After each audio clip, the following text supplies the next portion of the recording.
Off? Oh, I'm on. Fantastic. Enjoy your lunch. Who has special dietary requirements in this room? Anyone? You up the back? It was nice, wasn't it? Like that. They do a very good job. For the rest of you who are in the normal food hall, there was a nice little gluten-free chocolate slice, which was, I actually thought I was in the right place, but I was in the wrong place, but I was grateful for it. Great food here at the Marriott, and they always look after us really, really well, which is one of the reasons that we keep coming back, and we hope you enjoy it. Hello, you're trying to bring down our average age, are you, today? Just for you. Just for me, thank you. It's what I like, and you're dressed well too, so we don't mind. You bring up our standard. All right, team, we've got a really interesting afternoon. Lots more great investment opportunities for you. Just have a look at your program. There was one that we are going to have to take off because, unfortunately, flu season has exploded already, and so sadly, the wonderful John Praneas from BNG Resources at the last moment is unable to attend. He's actually got pneumonia from his flu, so he's not doing very well at all. So, and he couldn't organise someone else to be here in a short period of time. So we'll make sure you catch up with something. We'll pop it onto our YouTube channel, but that one is not here. So let us get underway because this gentleman here looks like he needs to have a chat with you. So we're going to talk about a project that Queensland has given a really big tick to. In fact, it's given a tick that's so big, that tick has come with $300,000 attached to the end of it. So what on all earth is this company going to do with $300,000? We're talking Renegade Exploration, we're talking copper, we're talking Queensland, and this is Robert Kirtland. Robert is the director of the company, and he's going to talk about what's happened. Last time I introduced Robert on stage, we were waiting. He was about to undergo start a drilling project that is just about at the end. And if you're a follower of the fortunes of Renegade, you will, of course, seen one of their recent video news items that they were on it, and there's a fellow there called Edward Fry, and Edward is the exploration manager that works with these guys, and he was so excited and so passionate about what was happening with the drilling. I was like, so it sounds really, really good, but we've got Robert here today. He said if you sent Edward, you'd never get out of the room. So let's welcome Robert, and let's see what it is that's so exciting to invest in. Please make him welcome. Thank you. Thanks, Chrissy. Actually, I've had to send Ed back up to Cloncurry, so we changed batons. I came back here Monday, Tuesday, and Ed's gone up today to finish off the hole that we're drilling at the moment. I'll talk a little bit about that as much as I can. So Renegade, we have been at this conference now. This is our third year in a row. I moved over to Queensland 2.5 years ago to work specifically on our projects here. Some of it compliments of Mark McGowan and his border controls, but probably mostly because I do like being here, and I'm officially a maroon. So if you're a blue, bad luck. Yeah, come on. I won't make any horrible comments about the blues. So our company, if you're not aware of it, we are totally and specifically focused in the Mount Isa Cloncurry region. We have a range of projects there, some of which we own 100% of, some of which we own 75% of, and also something which is called the Carpentaria Joint Venture, which is a joint venture with Glencore. It's a very old joint venture, been around a long time, cost us nothing to get involved in it. And in the process, as part of the agreement, we're able to excise permits that they're no longer interested in, and spend money and rebuild the interest that we were left with when we acquired it from the previous owner. Within that, we have what we call our flagship Cloncurry project, and we were drawn to this mainly because of the Mongoose, what we call now the Mongoose deposit, because we've drilled it out to that extent. And all of the copper that we see in that area, just literally around the Cloncurry town site and perhaps about 7 k's west of there.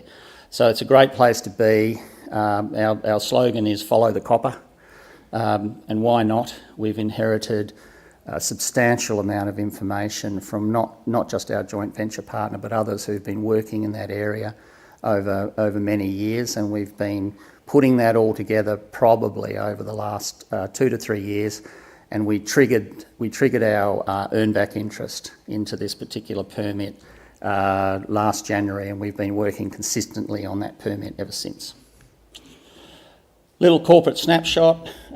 Stock price is wrong, which is good because it's actually up. It's actually up a couple of penny or 0.002. We did a capital raise about 6 weeks ago, which underwrote our commitment to drill this particular large hole and other activities that we've got ahead of us. So far the stock's behaved pretty well. We did that issue at 1 and we've traded up at 2, north of 2 and around the current level of about 1.8. There's the board. There's some notables in there, particularly Mark Connolly, who got involved in this company because he thought he would like to do exploration, but I've known Mark a very long time. He's actually a developer and a producer. That's why I brought him on board, because I was convinced that at some point we would need that particular expertise within this company, and hopefully it's not too far away. Mark Wallace is a markets guy. He's been around a long time in the markets, a little bit like myself. There's a mugshot of Ed. Don't be frightened by that look on his face. But I put it in as a bit of fun to have a crack at him. But he's a good man. He's done an extraordinary amount of work, really good work on our projects, and we're sort of where we are because of him at the moment. So there's the permit that we've farmed into, which is EPM 8588. It's all a bit messy. There's a permit just to the north of it, which is that 28972, and I just want to be really clear on that. We own 100% of it. You'll see how important that is as I move through the slideshow. We are right next door to True North's property, the Great Australian Mine.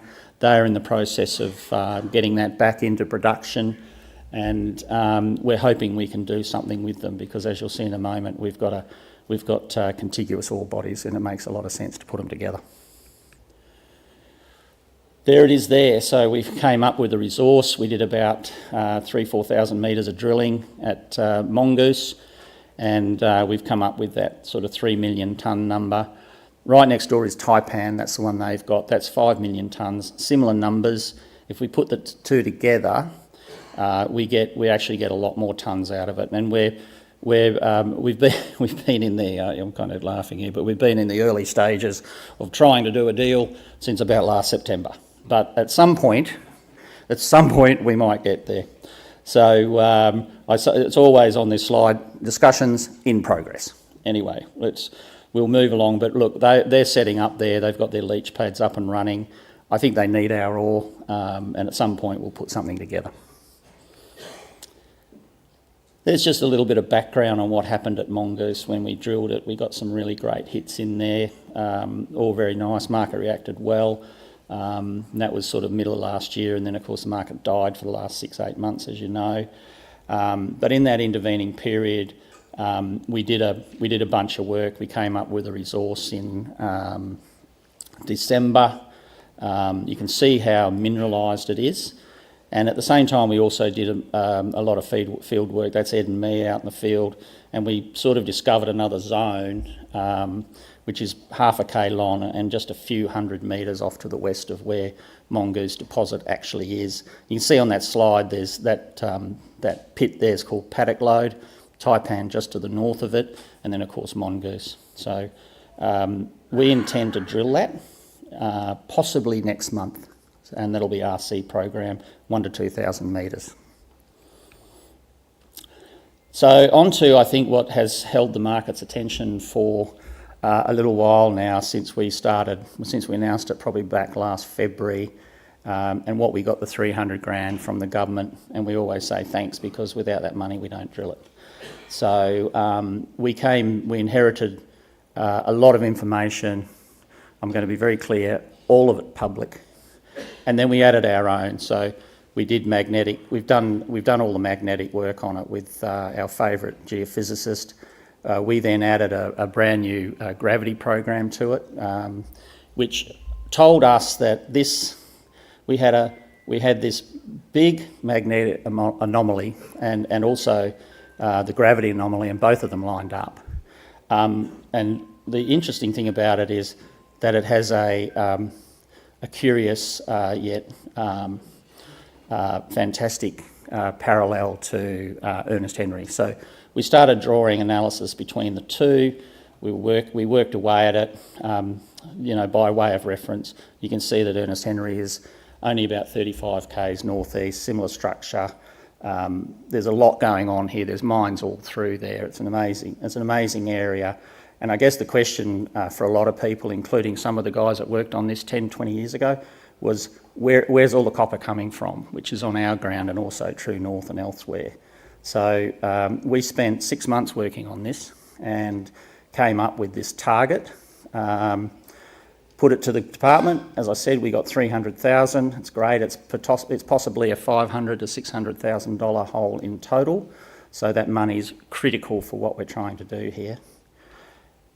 There's a nice little picture of the gravity. You can see that those nice little hot spots are coincidental to the magnetic highs that we see as well. So, we were highly encouraged to drill this hole.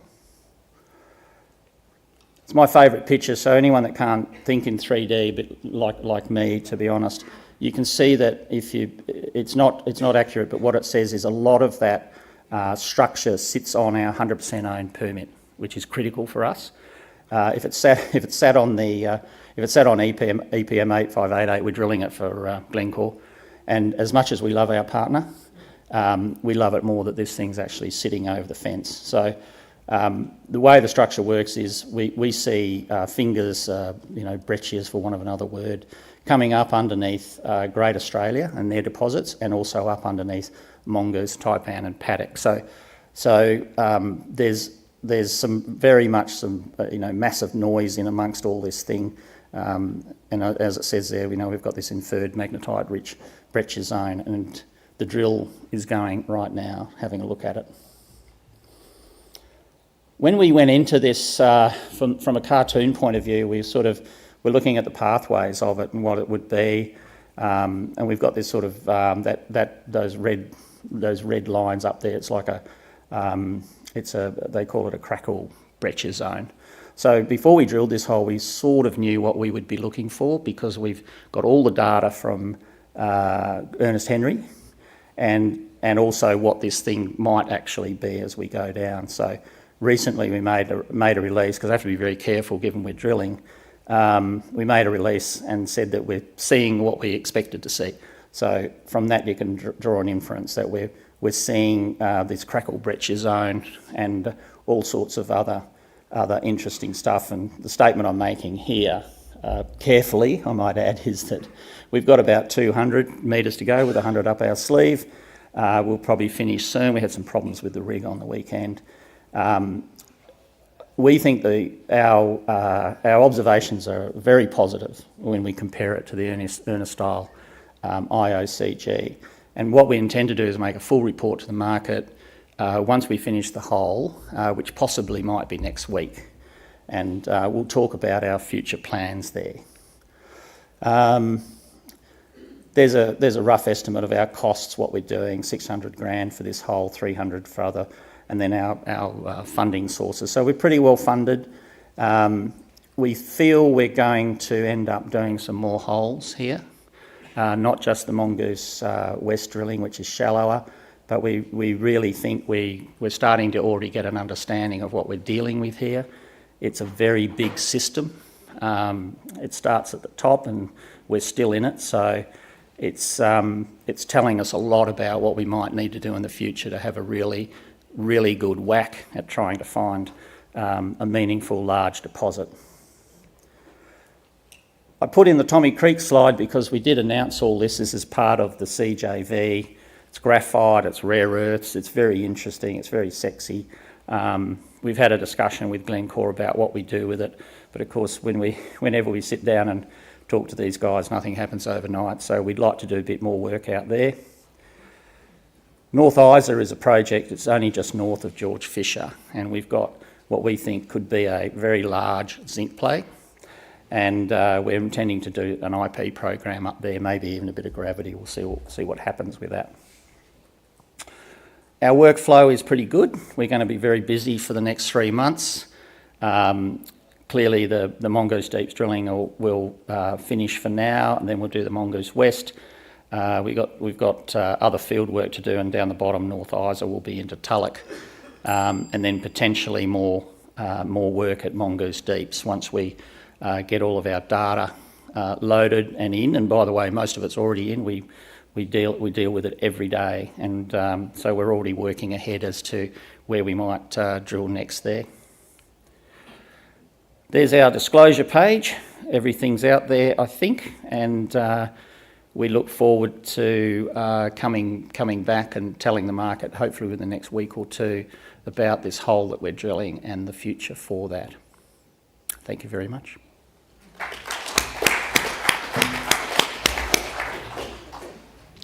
Honorary. You're an honorary one, are you? Sorry? You're an honorary... What team is Queenslander. it you've chosen as? Yeah. Queensland. Yeah, well, I've lived here. I've actually lived here before. I love it here. Yeah. I'm fishing over at South Stratty for my R&R starting Friday for 3 Yeah. days. There you go. Okay, so you've got a scarf and everything? It's not that cold. Yeah. Oh, it was bloody... Did you guys read this morning? It was 5... Who's been to a place... Is it Tambo? Tambo? Who's been to Tambo in Queensland? Tambo, yeah. Minus 5.6 degrees this morning. All those little fluffy teddies, because Tambo is known for its fluffy teddies, they'll be all frozen in that little room there. Quick, get off the stage now, I'll keep talking. Six in Perth. Come on. 6 in Perth, Come I know, on. it was terrible Steady. for us in Perth. Thank you very much. Thank you everyone. very Come much. and see me at the Go and booth. chat. I like him. He's quiet but very, very funny, that man. Okay. We're going to stay in Queensland, go to a place, a project called Briggs, and the exploration work that's being undertaken by Alma Metals. Now, I read an article recently and it talked about the fellow that's about to get up here on stage, and it described his boots as being dusty. And I was having a chinwag with him, and from what I can ascertain from what's happening, they wouldn't be dusty, they'd be all scuffed up, because he's got this small issue out there that he keeps kicking copper wherever he goes. And I said, well, that's a big problem, isn't it, to have while the world's facing a copper shortage? So we're going to find out, obviously, more about that. They've got a drill rig that is poised to start drilling tomorrow at the very latest, for the sounds of things. And the idea of that is to quantify how big the opportunity is out there. And there are rumours that it could be doubled or potentially tripled in size. So this is the wonderful Fraser Tabiat. He is the Managing Director of Alma Metals. Would you please make him very welcome? Thanks, Chrissy, and good afternoon, everybody. That's a nice lead in here to our cautionary note on forward-looking statements about drilling tomorrow.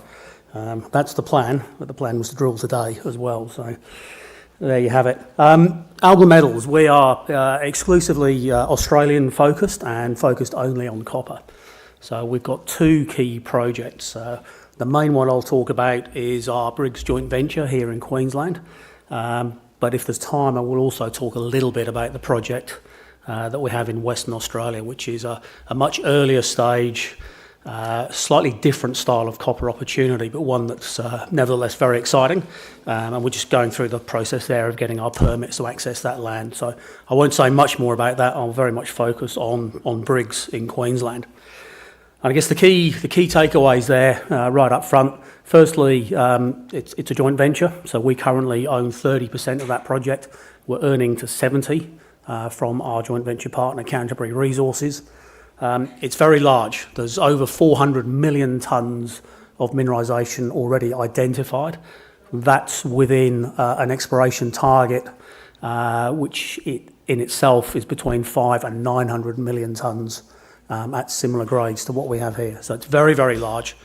Right at surface, there's over 1 million tonnes of contained copper metal already identified.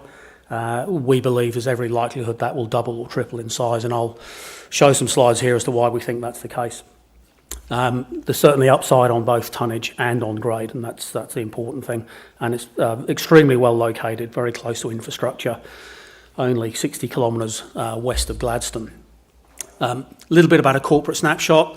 Number of shares on issue, about 1.4 billion. We've got a share price around about 1 cent at the moment, so a market cap of a shade under $15 million. Reasonably tightly held. The chairman is the largest shareholder. He owns nearly 7% of the company. The top 20 own about just under 40% of the company. And a very experienced board.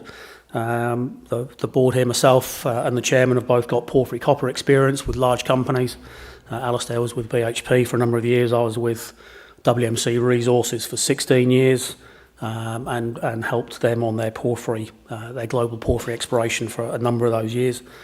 John Dean, who's on our board, most recently been operations manager in one of First Quantum's major operations in Panama. So there's certainly experience on the board of dealing with large projects in large companies. We're also part of a sort of a consulting group in Perth called the Mitchell River Group. Alistair and I are both partners in Mitchell River Group, and MIG provides consulting services, which means we have a large pool of in-house resources, so we don't have to go out to the market to find, for example, resource geologists. We have a resource geo in-house that we share with a number of companies. And one of the companies that we're sharing an office with is Caravel Minerals, which also has a very large low-grade porphyry copper opportunity in Western Australia. They're a little bit more advanced than us, but we can see huge parallels between what we think the Briggs project can deliver and what Caravel already has. So a lot of our thinking on Briggs is derived from the work that Caravel have done. 4 key points for this project. Scale is the first one. As I mentioned before, it's very large, over 1 million tonnes already, and there's certainly significant upside on both tonnage and grade. It's in a fantastic jurisdiction. We're in Queensland. We're only 60 kilometres to the west of Gladstone, so there's a lot of existing infrastructure. That means if we can demonstrate that a mine is worth building here, it'll cost less to build because a lot of that infrastructure is already in place. And that means you can have the ability to get low-cost copper onto the market if we go ahead. It's a great time to be developing a copper project. The copper prices are at almost all-time highs. They've just come off a little bit in the last few weeks. If there's time, I'll very briefly talk about our views on the copper price. And as I mentioned before, and no MD would be doing his job if he didn't stand up here and say we're tremendously undervalued. So there's a great opportunity there for leverage in our current share price compared with where we think this opportunity can go. So the first one, let's talk a little bit about the scale. So the image here shows the soil sampling over the Briggs deposit. As I said, Briggs outcrops. So there's outcropping mineralisation over a strike length of almost 2 kilometres and a cross strike for about 1 kilometre. And the soil sampling's proved to be very effective in outlining where mineralisation is. The existing resource is outlined here in those black lines. Our exploration target basically goes out to close to the 500 ppm copper in soils. So you can see we've got that exploration target. If we can ultimately drill that exploration target down to a depth of 500 metres and it comes up with similar grades to what we already have, then you are looking at a tripling in size of this overall resource, from something that's already big to something that would be truly enormous. It's very simple in terms of geology. There are 2 or 3 intrusive centres. So you can see this up here. This is our intrusive rock. This is a porphyritic granodiorite, which hosts a lot of the copper and possibly brought a lot of the copper in. At the bottom right here is the enclosing volcanic sediments. These are also hosting mineralisation, in some places reasonably high grade. And then occasionally we have these unusual magmatic quartz bodies, such as the one here, which tend to be the higher grade parts of the system, often seeing grades of in excess of 1% copper where we see these magmatic quartz bodies. They're not volumetrically huge, but they're nice to see, and they're an important sort of marker as to where we're at with respect to the top or the sides of the intrusion. So they're quite useful from a geological perspective. This is going back to that diagram of the soil sampling and really showing where the current drilling program is focused. So late last year we completed a drilling program in this area, which is largely infill of the existing resource. You can see it's in an area where we're getting some higher grades in the soil sampling, and that translated into the drilling. So most of those drill holes intersected grades that were higher than the current average grade of the resource. And so this program, we're going on to the other side of the main body here. So the rig is currently lined up on this pad here. We'll drill 4 holes on that pad. As Chrissy was saying, I was literally dusting off green smudges of copper from my boots last weekend when I was out there helping get the rig on site.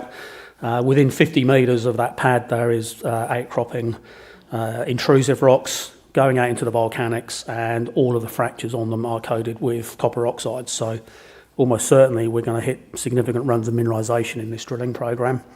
Hopefully similar to what we did last year, and the next slide will just be a cross-section through some of that drilling from last year, just to show you the sort of the lengths and types of intersections that we're seeing here. So you can see there's a number of holes that we drilled last year, these two in particular, where we deliberately stopped the hole in mineralisation. I mean, geologists don't usually do that, but we had a very specific goal of just evaluating the top 200 to 300 metres here, something that could go into a starter pit. Both of those holes, the entire length was mineralised at about 0.3% copper, and within that there were several zones that were significantly high grade, and you can see some of the high grade intersections here, up to 0.5% in places, but a lot of these numbers, in fact all of these numbers, showing zones that are significantly higher than the current average grade of the inferred resource. So just stepping back, so basically the right button. So really the goal of this current program is to drill on these collars here and effectively infill this part of the resource to a line spacing of 80 metres. Now that will allow us to take that part of the resource into the indicated category, and that will support a scoping study which we hope to complete late this year and then publish early next year. And then this is just looking at the whole system in 3D. So what we've done here is we've taken the soil samples, which, because the soil here is so thin, they're effectively pseudo drill holes of a sort of a half metre depth. We've added in all the other drilling, and then we've just interpolated the copper distribution over the whole system. And you can see there's this very strong annulus of higher grade copper around the intrusive contact, and we see that sort of 50 metres into the intrusion and then going up to 150 to 200 metres outside of the intrusion into those volcanic rocks. We're seeing higher grades of copper in the drilling, and we're seeing higher grades of copper in the soil sampling. So that's what we're following up with this drilling, and the idea is that we can identify significant tonnages of mineralisation at 0.3 to 0.35% copper that may form the basis of a higher grade starter pit, so significantly higher grade than the 0.25% average that we currently see. The drilling program will also provide further information for metallurgical studies. So we have had some early met test work that has shown that with no optimisation we're able to recover up to 95% of the copper into concentrates that are almost at marketable grade. So the amount of copper recovery will drop to reach those marketable concentrate grades, but we don't expect that to drop too substantially. So all the early signs are that metallurgy is very robust. We think we'll be able to get away with a relatively coarse grind size, which will help reduce the power costs on a project of this scale, and that's quite important. So that's basically infill drilling. If there's time and money, we'll do some extensional drilling on the southern porphyry target. That'll be part of adding to the tonnage. And then all of that goes into a scoping study. We're just about to kick that off. We've just appointed a metallurgical consultant for that, and we're just in the process of appointing our environmental consultants to start on the baselines. And then once we've done the drilling program, we'll appoint a mining consultant and we'll look at the preliminary mine designs. Just a little bit on the infrastructure. I won't dwell on this. Most of the people based here in Queensland will be very well aware that Gladstone's a massive industrial hub. We're immediately north of an infrastructure corridor that's got road, railway, power lines, gas pipelines, and there's plenty of water in the region. Very simple land ownership. We're on freehold cattle farming land. Got a very good relationship with the current landowner. And there's a huge workforce in Gladstone that's skilled and potentially looking for work in a number of years' time.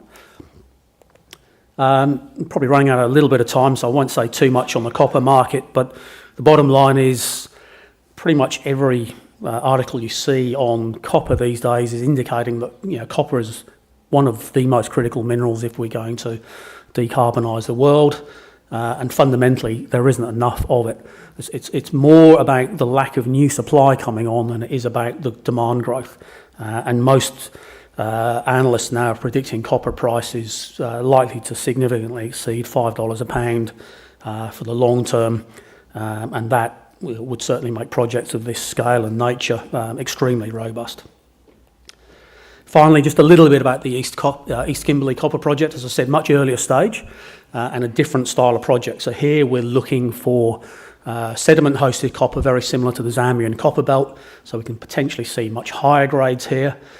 This is an area that hasn't been explored for over 50 years because access is difficult, but we've got over 350 strike kilometres of prospective stratigraphic horizons. There are two very specific horizons here that do have a number of known copper occurrences along them, and that really well fits the Zambian copper belt model.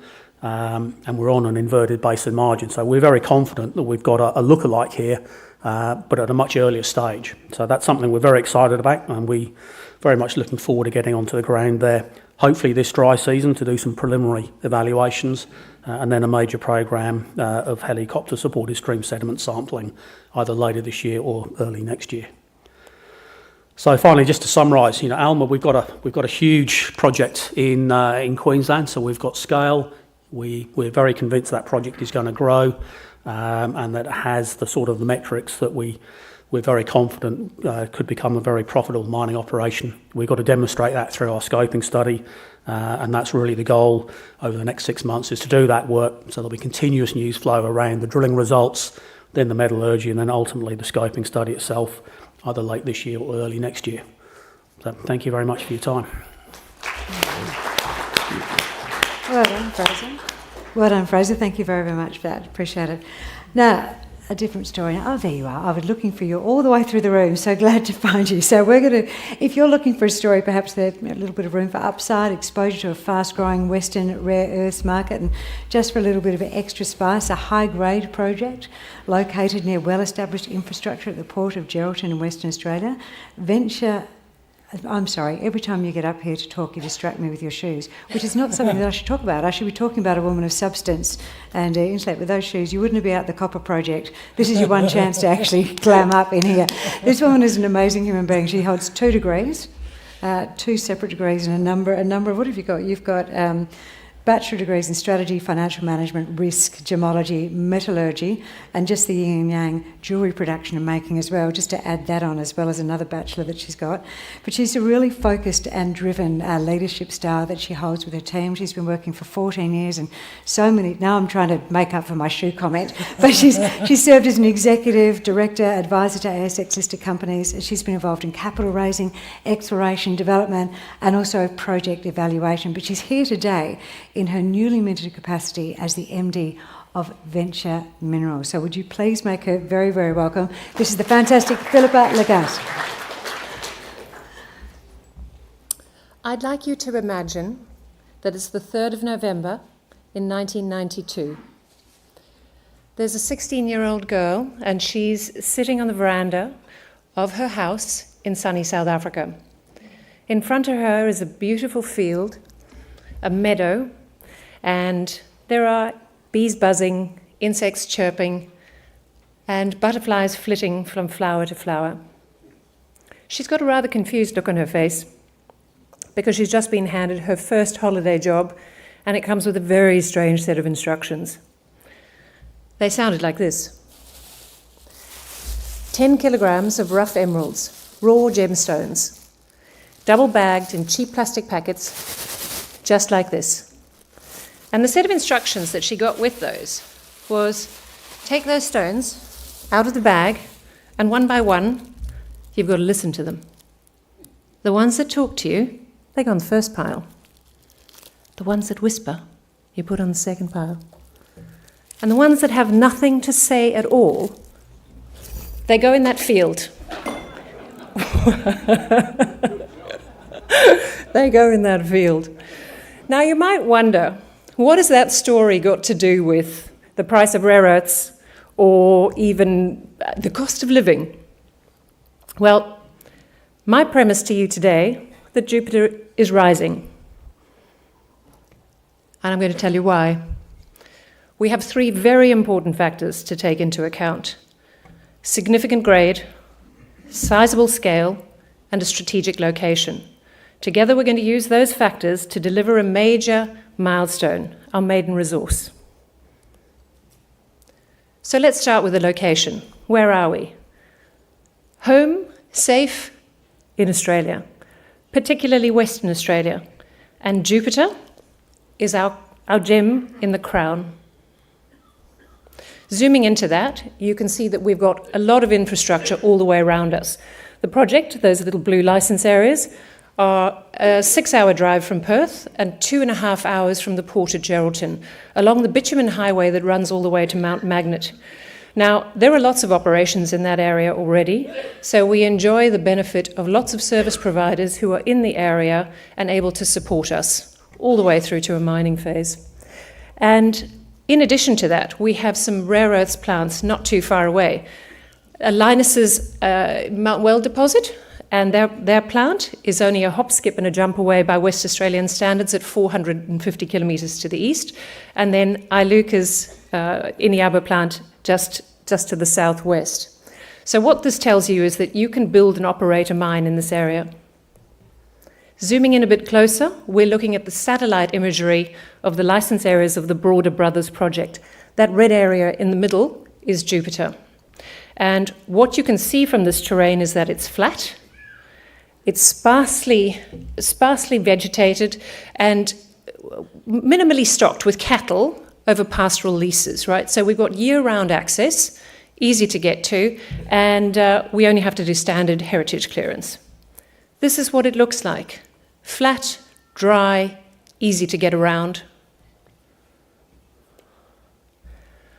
Let's move on to high grade, right? Significant grade is what we're talking about here.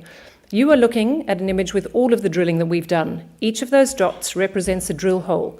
The white dots are where we've drilled holes and the results are sitting with the assay lab, so we're waiting for those to arrive. Everything else we have the answers on. Now, not too long ago, we learned from Margot Robbie and Barbie that hot pink is very cool. The same thing applies to resources. Hot pink means high grade, and that is very cool. Now, Barbie doesn't like to hang out on her own, so she's always surrounded with nice red roses. You'll see more red roses all around our pink dots, more high grade. Now, that's a huge amount of bright colour in the right direction, so we are swimming in a sea of red roses with Barbie, and that's a happy place for us to be. The grade isn't enough on its own. The scale is the thing we really need to get to grips with. That dashed red outline of Jupiter encompasses a 40 square kilometre area. Now, you can hear that that's huge, but it's pretty hard to get the concept of, right? So since we're in Queensland, let's use something you're familiar with, the Gabba. The Gabba fits into the area of Jupiter 780 times. It's really big, right? And that's quite exciting for us. Scale isn't enough. You've got to understand the depth because we're obviously looking to build a 3D picture of our rare earths mineralization. And you can see across that stretch of the cross-section, which is just a slice through from the side view of those dots that we've been looking at. And you can see that Barbie and her roses are in this picture in every single one of those drill holes. And that is a 7-kilometre stretch of drill results. So quite impressive. So we've got very large scale, we've got very high grade. To contextualise that and what it matters in terms of what we're comparing it with, China has dominated the rare earth space for many, many years now. Their major projects in the south of China have grade of around an average of 800 parts per million of TREO, total rare earth oxides. We're talking about broad widths of high grade of 20 to 30 metres in excess of 2,000 parts per million of TREO. And those are occurring consistently across the deposit. They're situated within broader zones of 60 to 80 metres of over 1,000 ppm of TREO. So we are looking at very large scale across a 40 square kilometre area that is mineralised. So enormous, right? And that's quite exciting for us. Why do we think we can do this? The team, starting with the board. First of all, our chairman, Tim Lindley, joined us in May. He's an investment banker with many years' experience. He headed up Morgan Stanley for a while as the managing director of Australia, and then was the country head for Australia and New Zealand of Barclays Bank. He has spent the majority of his career raising finance for resource projects. Then we have Nick Sonotta. Nick is a mining engineer with a huge amount of experience both in operating building mines and in logistics. He knows how to get things done in Western Australia, and he's done a lot in that Mount Weld area near where the Jupiter project is. He is also sitting on the board of Northern Star and Pilbara Minerals, so he brings a wealth of experience both from his executive and non-executive career to the field. I'm a corporate person. I have spent most of my time turning technical stories into ones that investors can understand in simple English, because it makes a lot more sense to most people, and I really enjoy doing that. In addition to which, I spend a lot of time making sure that all the technical people on our teams work together, because when that happens, you can deliver meaningful results to solve problems, and that means results for investors. These are the gems in our team, and they sparkle beautifully. We have got some of the most competent people I've worked with in this industry, starting with Dr. Stuart Owen, who's a PhD geologist. He is heading up our team for the Jupiter Exploration Project, and he is supported by another PhD, who is Natalie Benici, and her PhD is in geometallurgy, so understanding the mineralization with a higher degree of depth. And then we've got Jamie Bird, who's an experienced Chief Financial Officer and Company Secretary, and we need him to keep us on the straight and narrow and make sure we get it all right. So I'm very happy to have this team of people supporting me. In terms of where we're going, this journey with Jupiter has actually been a very short one, and we're very keen on driving the momentum to deliver value for shareholders at Venture. I joined the board as a non-executive director towards the end of last year. That was followed shortly afterwards with the announcement of the discovery of Jupiter. At the beginning of this year in January, we finished our first round of drilling, which was for the resource program, and we started releasing results. Shareholders liked those numbers when they started coming out, and we started to see the share price appreciate, which is lovely to see, and thank you to all shareholders for that support. In May, we appointed Tim. A week later, we appointed Nick, and the two of them offered me the job to take on the role as the managing director, which was a week later. So we changed out the entire board in a space of 2 weeks. And we are building momentum to move Jupiter forwards and take it on a journey. So what do the next steps look like? All those white dots on the map that need to be coloured in, we're waiting for those assay results. When we have those, that information will complete the picture we have that will help us do the 3D mapping. The technical term for that is the mineral deportment. It effectively means that we will draw a 3D picture of what minerals contain what rare earths and to what extent. When we have that knowledge, we can very clearly design tailor-made metallurgical test work programs that mean we are delivering the results to be successful as opposed to having a guess. And that's a really important thing to do so that you can find economic extraction methods as well as save yourself costs. So really important to do that. Once we have all of that, we will commence the metallurgy. Now, we already have an idea of what those programs will look like, but we're not going to complete those until we get that last assay work back and finish the 3D mapping. All of that information together gets fed into things like wireframes, the bits and pieces of data that we need to create to deliver to our Tier 1 resource consultants who are actually going to calculate the mineral resource estimate.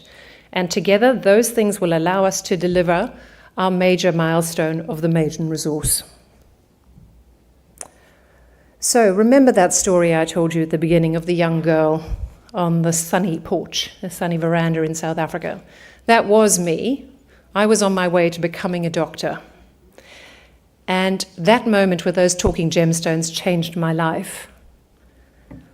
Jupiter has the potential to change people's lives along the way. The question is, are you coming on that journey with us? And will your life be changed?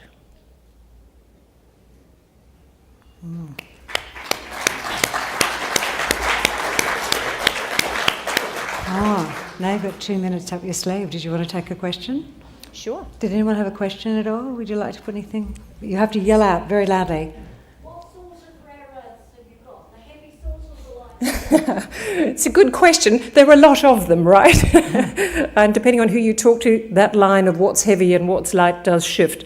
The most important answer that I can give you is that we have 23% of everything that's coming up as magnet rare earths, which includes things like the NdPr, neodymium and praseodymium, and the highest result we've had across the results so far is up to 5,000 parts per million for the combined neodymium and praseodymium results. And then that also includes dysprosium and terbium. So those are the ones that are probably most highly valued and recognised, if that's the easiest way to answer your question. We do have everything mapped out in the back of the announcements if you have the bravery to read those tables. Thank you very much, Philippa. Would you put your hands together, Philippa, everyone? Great. Oh, what is that one? Oh, it's chocolate. I'll take two. Thanks, Tom. Thank you. Didn't realise she was throwing chocolate at you. You need to show more appreciation, people. Goodness me. All right, David Prentice, Brookside Energy. Where are you, sir? Ah, down the front, hiding. Hello. Who likes the word maroon? Who likes to hear the word maroon said? Put your hand up. One. Fabulous. 2, 3, 4. There's a couple of you. The rest of you can get out. No. If you like the word maroon, you'll love the title of this man's fourth well. Flames Maroon Development. Maroons Development Yes. Plan. Go the Maroons. So we're travelling to the US of A, correct? To Oklahoma. Yeah. Click your heels together and you're on your way to Kansas. I'll just sit down, Dorothy. You keep going. Would you please make David very welcome, everyone? Let's hear what's on offer in Anadarko Basin. Well, thank you very much, Chrissy. It's nice to see you again.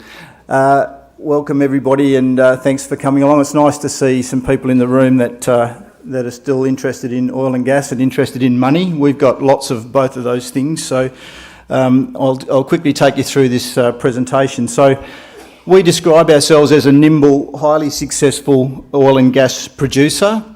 We're built on the tradition of the very successful private exploration and production companies that have operated in the US for many decades, delivering returns to their shareholders. And we're really taking a model that was used by those private companies and applying it to a listed company. So a little bit different to many of the stories that you will have hear today and across the next couple of days. We're highly profitable and well cashed up. And in the middle of a very significant drilling program.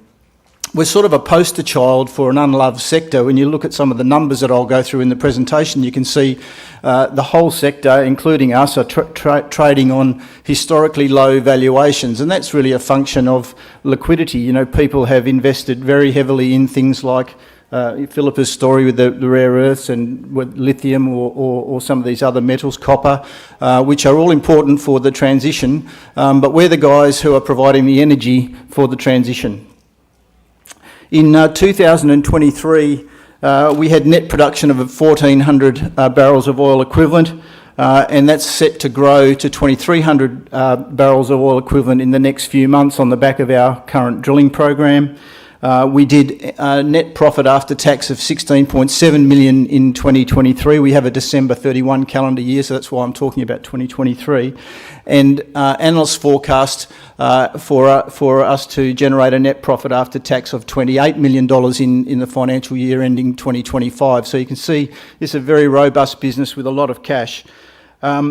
Peak production for us as we move forward with this drilling program and then move into full field development is going to reach about 6,300 barrels of oil equivalent a day. We'll average 4,500 barrels of oil equivalent a day in that 2028 year, and obviously fund a big CapEx program and throw off a lot of cash in the intervening period. We've got a market capitalisation of about 52 million and we have 32.7 million in cash. So you get all of that for an EV of just around about $20 million, which seems crazy, and hopefully we can remedy that through getting out and doing more of these presentations and talking to people about where the value is. So where are we? We're in the Anadarko Basin. I won't spend too much time on this slide. We consider ourselves to be US onshore experts. We have a team of people located in our head office in Tulsa in Oklahoma across all the key disciplines: engineering, geology, operations, finance and land. The Anadarko Basin, I won't spend too much time on it. The Anadarko Basin is one of 7 major basins in the US, probably second to the Permian Basin, which many of you may have heard of. We are in a particular sweet spot within the Anadarko Basin where we've been able to make this discovery, replete with infrastructure, pipelines, refining capacity, and all the things you need to be able to bring these projects into production. It's very early in terms of the life of the Anadarko Basin, although there's been 100 years of exploration and production activity within the basin. There's still plenty of Tier 1 locations to be drilled and completed, and very high quality reserves to be discovered and exploited within the basin. We hold our key acreage position in a play called the Scoop Play, which is in the southern part of the basin. So moving on to our actual project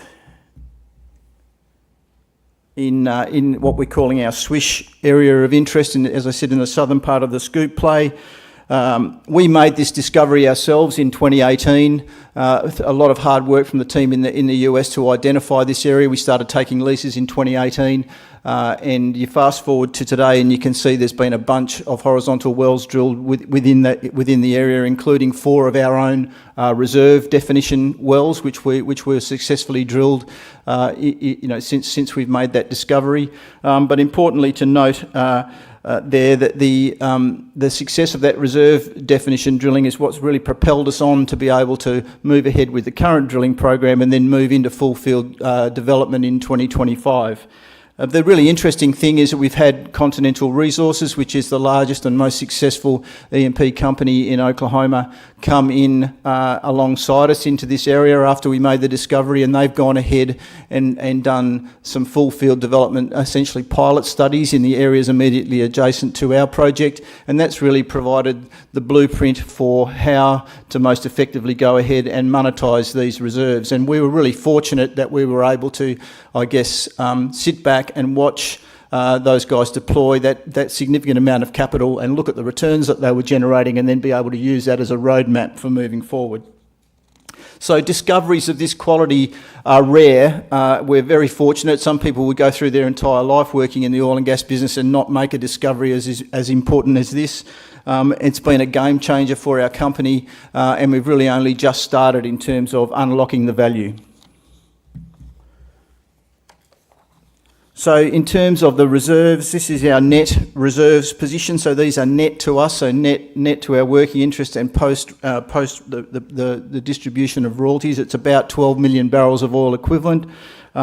Total proved the total proved category is about 4.1 million barrels of oil equivalent, up 10% year on year, and that's just a function of drilling. As we drill more wells, we move it from the proved undeveloped into the proved category. But the really important part of this is the product mix. So we produce a 3-stream, so oil, natural gas liquids and dry gas, and it's really that sort of 60% liquids which drives the economics of this business, and as you see the numbers moving forward, you'll see why that's so important. So in the oil and gas patch in the US at the moment, liquids are king. Little bit on the history of how we got to be here. Really, as I said, we made this discovery in 2018. Remarkable achievement for a business our size with a very small team. We've only got 12 full-time employees in Tulsa, and obviously a bunch of contractors and service providers that assist us along the journey. But we made this discovery, took our first leases in 2018. We then walked into some periods of extreme volatility in the oil market. We also had the wonderful coronavirus during that period, and so we weren't really able to move forward with the first drilling until 2021, where we started the commencement of the reserve definition drilling program. And then you fast forward to 2023, we had completed those 4 reserve definition drilling wells, and with the cash and cash flow that generated, we're able to move into full field development in the first of our full field development blocks, being the Flames Maroons development project. And, you know, again, a remarkable achievement. We were able to fund all of that activity out of cash flow generated by these first 4 wells. So when you have a look at the first 4 wells, absolutely stunning performance from these reserve definition wells, both in terms of initial flow rates and sustained production. And that's really, as I said, what's underpinned our ability to move forward with this current drilling program and then move forward in 2025 into full field development. Importantly, we're able to get these wells down and drilled, cased and cemented and into production without any safety incidents, on time and on budget, which is a wonderful achievement for a team to be able to do that in what is sometimes a very technical and challenging sort of environment. And importantly on this slide again, to look at the resilience of the reserves here. So if we did a look back on our Rangers well, which is probably our sort of middle of the road performer in terms of its performance over its life. If we did a look back on what that would have achieved if at a $45 oil price and a $2.50 gas price, it would still generate a 10% rate of return at those much lower prices. And that's really, I guess, a natural hedge for us. We went into this project when we made this discovery saying it's got to clear that investment hurdle for us to move forward, and it becomes protection for us against lower commodity prices in the future. So fantastic wells, and as I say, been an absolute game changer for the business, and what's been able to propel us into this next phase. A little bit on the low cost, high margin production stream. Again, this is critical to these cash flows and critical to the success of the business. If you have a look at that map, you can see a bunch of dots and a whole lot of lines.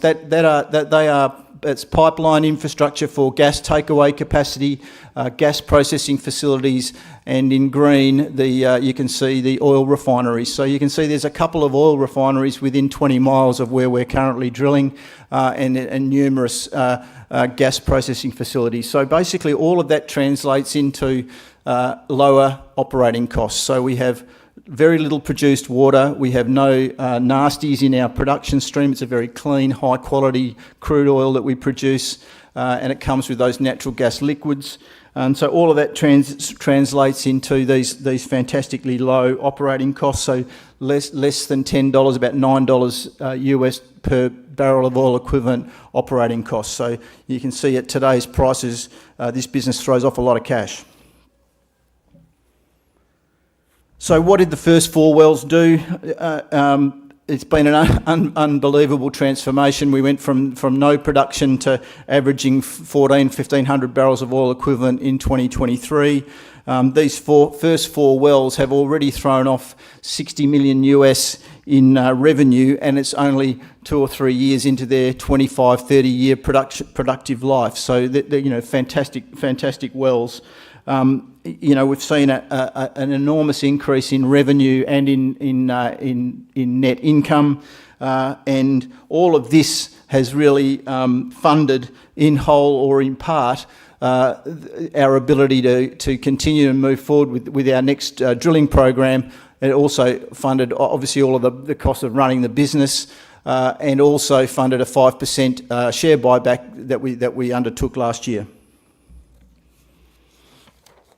So moving on to the current drilling program, this will double our well count. We're drilling 4 wells. This is taking the Continental Resources blueprint that I talked about earlier and applying that to our own acreage. So we're drilling 4 wells at once in one of our drilling spacing units. The drilling is underway now. Expect some news out this week on how that's going, but it's going particularly well. This is what's called pad development. So we move a rig in, we skid the rig from well to well. We'll drill all these wells at once, and then we'll bring all these wells online at once. So if you think about it, it took us from 2021 to 2023 to drill our first 4 wells, and in the next few months we'll double our well count, and you'll see a dramatic increase in our production over the next few months. Drilling's on, as I said, drilling's on schedule, and we're set to sort of finish the drilling part of that project in the next few days. The results from this program will double our production, provide a significant boost to our cash flow and revenue, and really propel us to being one of the top tier oil and gas producers on the ASX. Just really quickly on the economics here. Again, this is just about the FMD project. So this is just the 4 wells that we're working on now, and really just showing you some sensitivities around what happens at different oil prices. It's a $26 million CapEx program, again funded out of our cash and cash flow, so not coming back to the market to raise any capital. And flow back is set to happen in the next month or so. It'll produce about 700,000 odd barrels of oil equivalent in its first 12 months, and 2 million odd barrels of oil equivalent over the life of these 4 wells. So a fantastic project in and of itself, but it's a doubling of our scale in a matter of months between now and the end of this year. So in terms of what does that mean for the next few years, obviously what comes after the FMDP, so propelling us straight from the FMDP into full field development of the rest of those 11 or 12 million odd barrels of oil equivalent in reserves. And you can see, peak production over that period of about 6,300 barrels of oil equivalent, 4,500 barrels of oil equivalent averaging for the year of 2028. 110 million in revenue in 2028 and 54 million in net income. So, huge numbers and a fantastic ramp up of activity over that next sort of 4 or 5 year period. So the next slide is really kind of what I call the holy grail for E&P companies. So this is what production looks like for us over the next few years. So you can see in the dark blue at the bottom, that's the production contribution from our reserve definition wells, so the first 4 wells. In orange, you can see the production contribution from the wells that we're currently drilling, and then in green, you can see what full field development looks like. All of that funded out of cash flow. So we will spend beyond what we're currently spending. We'll spend another 126 million between now and the middle of 2028 on drilling out those next 16 odd wells, but we'll finish 2028 with about 45 million in cash and no more capex to spend, and then the business throws off another 200 million in the next 4 or 5 years. That makes that sort of what I call the holy grail, which we then have a business that's generating $1.5 million odd US dollars a month in net income. We have a big cash balance to be able to do further capital distributions to shareholders and or buybacks. But we also have a massive growth engine that we can then rely on. I'm running out of time, Chrissy, am I? That's all right. I've nearly finished. No. So Go, 10 seconds. Give him something. There's the punchline. So 50 mil market cap, 20 million EV. The metrics are ridiculous. Please come by the booth, and I'm happy to take questions. Thank you. Right on. Bravo. I like it. That's it. All right. This next fellow here was actually that quick off the stage this time last year. Tom McCall, if you were here, remember he was going to a certain State of Origin match and he had the car waiting outside to get him to where he needed to go. Thankfully this year it's actually been, is it next week? Is it next Friday? Next Wednesday. Next week. So he's able to spend time with you and discuss his wonderful gas project and talk to you about Comet Ridge. Would you please make him very welcome? Thanks, Christy. So, good afternoon, everyone. I'm conscious I'm the last prezzo before afternoon tea. Only got a dozen slides. Don't want to stand in front of anyone with a cake. So we'll go very quickly, just quickly race through the dozen. There's 3 of us here from Comet. Down the back corner hiding is Sean Scott, one of my non-execs, and Phil Hicks, our CFO. So grab any one of the 3 of us if you'd like to talk gas. The stuff you're seeing today and tomorrow is the mineral stuff. The mining needs lots and lots of natural gas. We need gas for everything. It's here for a long time, and I'll run you through some of that. We have the best yet to be connected gas on the East Coast, and I'll throw some maps up and take you through it as we go through these 12 slides. Normal disclaimer. In terms of where we sit, the lime green, that's central Queensland if you like. Brisbane's just off the map, the Gold Coast just to the southeast. The lime green blocks are the gas production from the big and small operators, Arrow, QGC, Shell, APLNG, Origin, Conoco, Santos. There's a bit of Cenex. There's a few other little guys in there. That's where about 4,000 cubic feet a day of gas comes from. In the winter time, some of it goes west and then south to the southern states. A lot of it goes to Gladstone and gets exported, and it keeps the lights on the East Coast. The New South Wales and Victoria are really dependent on our natural gas, and the only reason they have lights on now is because we export a lot of natural gas south. Comet Ridge's position is up in the north, Mahalo Hub. We have other gas blocks off the map further to the northwest near Longreach in the Galilee Basin. Not enough time to talk about them today, but happy to talk about them outside if you'd like to. So I'll just run you through where we are on Mahalo. But it's a very large gas development. Some of this gas will go to LNG potentially. Most of this gas will go into the domestic market. And things like glass, bricks, fertiliser, plasterboard, if there's a housing crisis on, none of that can be built without a big pile of natural gas to build the things to make those bricks and glass and plasterboard and all the other things that are needed. Just one slide on the federal government intervention. From a personal point of view, December 2022, probably one of the silliest things I've seen a government do is try and regulate a gas market. It caused a consternation with a lot of companies. That uncertainty ran from December 2022 all the way through till the middle, really the third quarter of last year. That's all been unwound now. The small producers or potential producers like Comet Ridge are exempt as long as we meet a few conditions. One of those is that we supply to domestic market. One of those is that we're under 100 petajoules a year.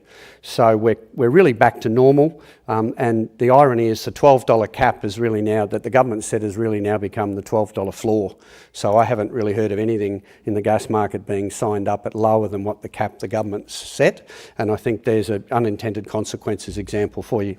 So probably one of the more interesting comments is the bottom right-hand comment on that slide, and that is the federal government 18 months ago went from being very indifferent to natural gas to, if you look at the statement the federal government released about 6 weeks ago, they're convinced now we'll need natural gas right through to 2050 and beyond.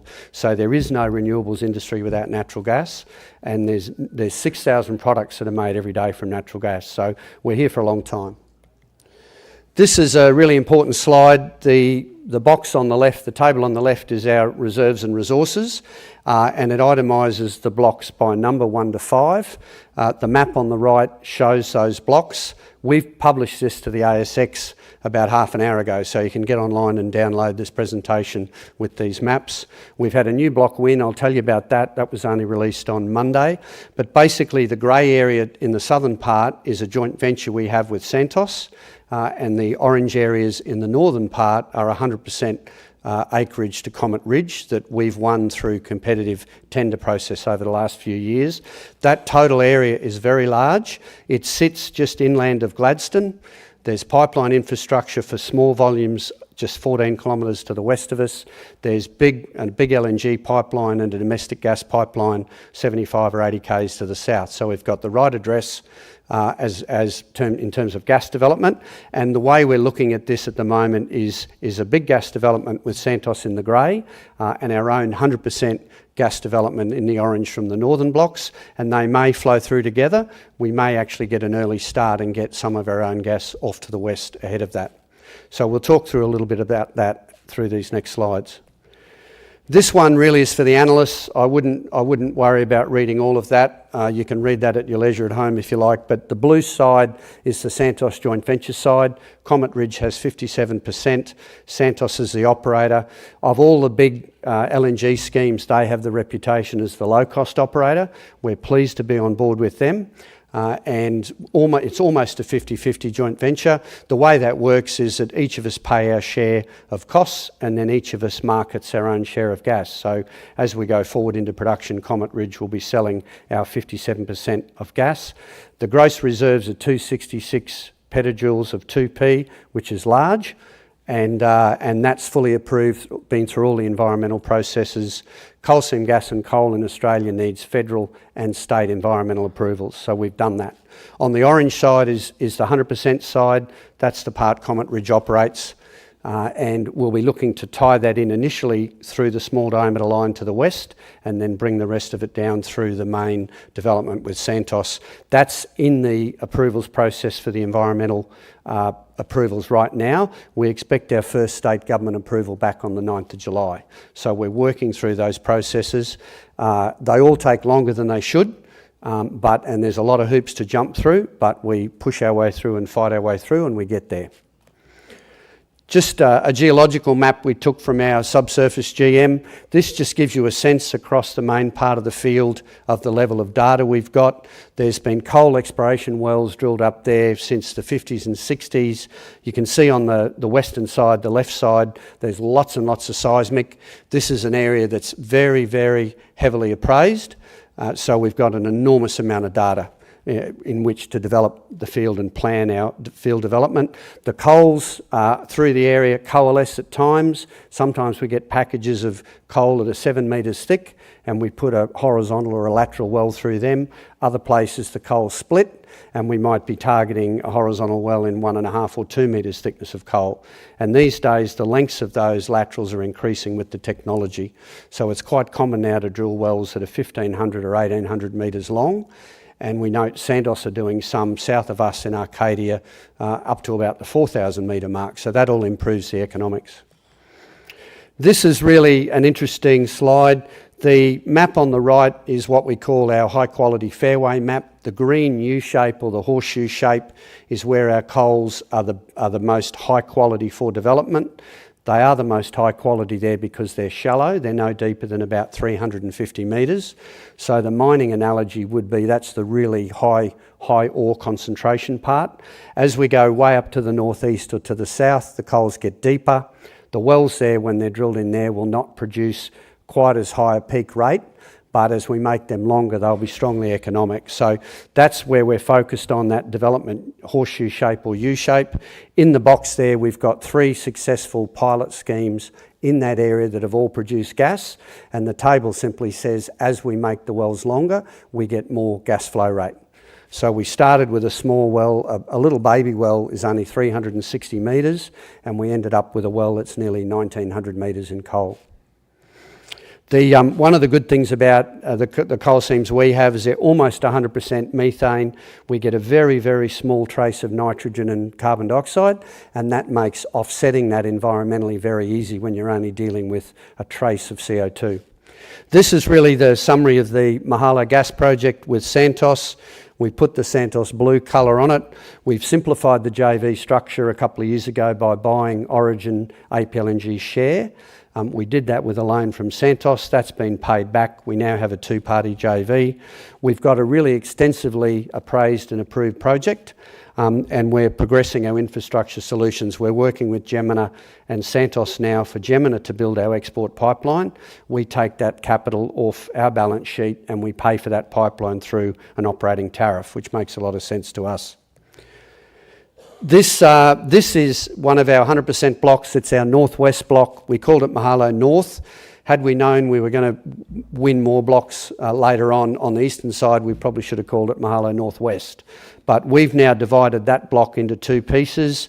Our first development application in the lower orange part went into the state government in October. The northern part went into the state government in April, just a couple of months ago. We're working through the development pathway on that, and the key step in that is to get our environmental approvals, and the longest lead piece of that is EPBC approval in Canberra. So we started that in October. We had initially hoped to get that done in 2Q. Our latest forecast for that is it's 4Q, and potentially, depending on how the bureaucracy works, it could even go a little bit beyond that. But we're working through those approval processes right now.